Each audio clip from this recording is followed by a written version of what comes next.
Hi this is Sanjay and welcome to my channel. So আজ বিশ্বের প্রায় অধিকাংশ মানুষের কাছেই সবথেকে প্রিয় জিনিসটি হলো ইন্টারনেট। তার মধ্যে যেটা ডেলি রুটিন বেসিসে এক নম্বরে ট্রেন্ড করে সেটা হচ্ছে YouTube.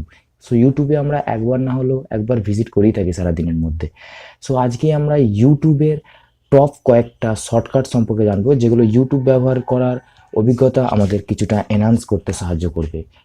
Please subscribe to my channel and press the bell icon to never miss another update from Esmodi. তো ইউটিউবের প্রথম যে আমি কথাটা বলবো সেটা হচ্ছে যে আপনি যদি কোনো ভিডিওকে প্লে করেন, ধরুন ধরুন এখানে যে ভিডিওটা চলছে এই ভিডিওটাকে যদি আপনি সরাসরি কিবোর্ডের সাহায্যে শর্টকাটে পজ করতে চান, তার জন্য আপনি কে ইউজ করতে পারেন। কিবোর্ডের যে কে আছে সেটা যদি আপনি প্রেস করেন সঙ্গে সঙ্গে কিন্তু ভিডিওটা কিন্তু পজ হয়ে যাবে। নেক্সট, এরপর যদি আপনি কোনো ভিডিওকে সেটাকে পজটাকে আবার রিজিউম করতে চান, কে দিয়ে প্রেস করে আপনি সেটাকে আবার কন্টিনিউ করতে পারেন। এরপর যেটা আছে 2 নম্বর, সেটা হচ্ছে এল। এল যদি আপনি দেন ভিডিওটা কিন্তু 10 সেকেন্ড আগের দিকে ফরওয়ার্ড হয়ে যাবে। আর যদি যে দেন তাহলে ভিডিওটা কিন্তু পিছনের দিকে পিছিয়ে যাবে 10 সেকেন্ড। সো এটা হলো 2 নম্বর ট্রিক। করে কোনো ভিডিও সাউন্ডকে মিউট করা যায় শর্টকাটের মাধ্যমে। সাপোজ এখানে ধরুন ভিডিওটা চলছে, আপনি যদি সরাসরি মিউট করতে চান, এম দিলে সঙ্গে সঙ্গে কিন্তু ভিডিওটা মিউট হয়ে যাবে। আনমিউট করতে চাইলে আবার এম দেবেন, সঙ্গে সঙ্গে কিন্তু ভিডিওটা আনমিউট হয়ে যাবে। সো এটা ছিল আপনার 3 নম্বর। এবং এরপরে যেটা বলবো, যদি আপনি সরাসরি ফুল স্ক্রিন করতে চান ভিডিওটাকে, সরাসরি এফ যদি প্রেস করেন তাহলে কিন্তু ফুল স্ক্রিন হয়ে যাবে। আবার যদি স্ক্রিনটাকে আগের অবস্থায় ফিরিয়ে আনতে চান তাহলে সরাসরি এফ দেবেন, সঙ্গে সঙ্গে আগের অবস্থায় চলে আসবে।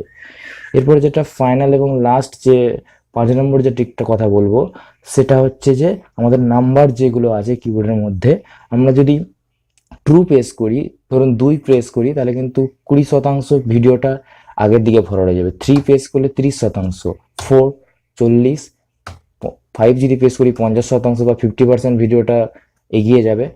6 60%, 7 70%, 8 80% আর 9 90%। দেখতে পাচ্ছেন ভিডিওটা কিন্তু ক্রমশ আপনি এইভাবে কিন্তু দেখে নিতে পারেন যে এই ভিডিওটার 50% অংশে কী আছে, 40% অংশে কী আছে। এইভাবে কিবোর্ডে যে নাম্বারগুলো আছে একদম এগুলো প্রেস করে সরাসরি একটা পার্সেন্টেজের ভিডিওটা দেখে নিতে পারেন যে কত অংশ কী ভালো আছে। আপনি ভিডিওটাকে সেভাবে জাজও করতে পারবেন তাড়াতাড়ি।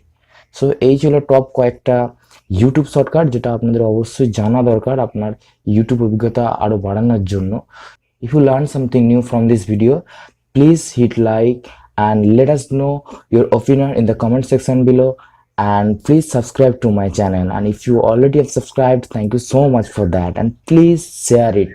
Thank you. Please hit like, comment on it, share with your friends and families, and please do subscribe. Thank you so much for watching this video.